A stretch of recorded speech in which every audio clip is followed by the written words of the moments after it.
On this day in 1963, John Hughes became Yogi Bear.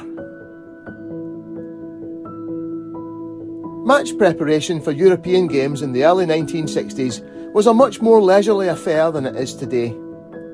Clubs would arrive for their away match 2 or 3 days beforehand, and there would be ample opportunities for sightseeing at a time when few working class people had travelled abroad outside of national service.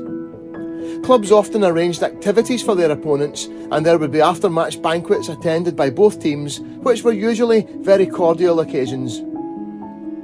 So it was that when Dynamo Zagreb visited Glasgow for a European Cup Winners' Cup tie on the 4th of December 1963, they were entertained at a tartan-themed banquet, complete with bagpipes, haggis and tartan souvenirs for all their players and officials after Celtic's 3-0 win.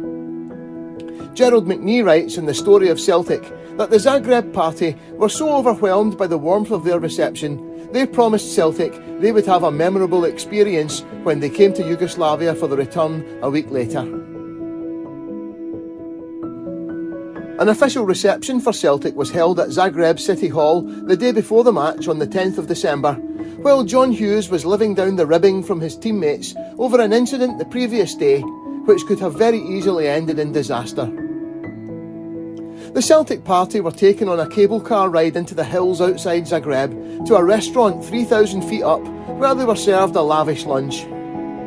McNee makes no mention of John Divers in connection with the episode, but the Evening Times of the 10th of December 1963 reported, "John Hughes and John Divers, who were lost in a forest 3,000 feet up yesterday when they tried to avoid coming down in a cable car, were with the other Celtic players today. Both said they were fit." According to McNee, John Hughes was terrified of heights and decided he would walk back down the mountain, not realising that on foot it would take several hours. McNee writes, "The Celtic party finished their lunch and made their way back in the cable car, enjoying the scenery and being told by their pretty guide that the tree-covered hills were famous for their wild bears." Back at the cable car base, director Desmond White did the routine head count as the party boarded the team bus, and to his horror, realised not everyone was there. The alarm went out, and Zagreb football officials organised helicopter patrols and ranger jeeps to begin a search. By this time, Big John was nearly halfway down the hill, and as he was crossing a pathway from one wooded area into another cluster of trees, he was luckily spotted by one of the patrols and picked up. When he got back to the main party and heard about the dangers, he changed colour.